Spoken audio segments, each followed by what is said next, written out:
So Scott Reeves is here. We're all. Wow. This is great. Wow. Happy anniversary. Happy anniversary. 50 years. 50 years. And Ryan you started one way and then he got a big part. I was just telling my cousin's with me tonight because Missy's home with grandbabies. Will you give my love to Missy? I will. She said to give you a big hug and just tell her that she loves you and she misses you, and not that you won't see her again. But I was telling my cousin, I said, back when I got the part of Ryan McNeil, and God rest his soul, Bill Bell.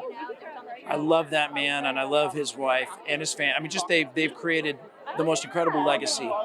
And I remember going in to read for that part. My agent called me and said, "You want to go in and read for this part? It's a 3-day recurring role on a show called The Young and the Restless." I said, "Oh yeah, I know that show." I said, "Yeah, I'll go in and sure, yeah, 3 days, great." I get home from the audition, and I got a call, and they said, "Well, would you be up for doing a 3-year contract?" And I said, "Yes." And so, the rest is history. And then it was like kind of joining a family. I mean, was it hard when you left the show? It really was. It was emotional. I mean, I'll never forget. And I've told this story a bunch of times. When shows do what they do, and ratings, and then they have to figure out. And I was the collateral damage.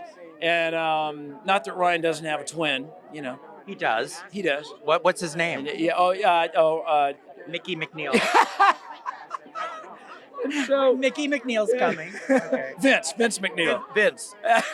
And so anyway, I'll never forget the day Ed came to my room, and he had tears in his eyes. Ed Scott, because Ed and I just were like this. Yeah.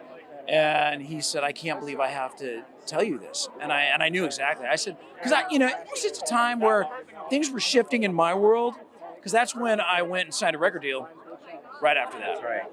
And I knew I was going to be doing something else other than acting for a minute, because I just needed to refresh, and music was always a passion. And so I was like, "Ed, give me a hug, man." I said, "It's okay." I said, "Our paths are going to cross again." And I said, it's just the way things happen, and the way things, it's fine. It's the way things are supposed to be. And I said, but I never say never, and I never disappear fully. I said, you never know when I'm going to rear my head. Well, it's so good to see you. They're wrapping up. Oh, yeah, I can sit here. How are you? So good. We live 25 miles away from each other. This is ridiculous. We live 25 miles away and from you each never other. talk. And we got to go 2,000 You gotta come miles right to here Yeah. for the It's ridiculous. 25th. Yeah. I'll let you guys finish It's your insane. interview. No, we just wrapped up. We just wrapped up. They kicked me out. They're kicking you out.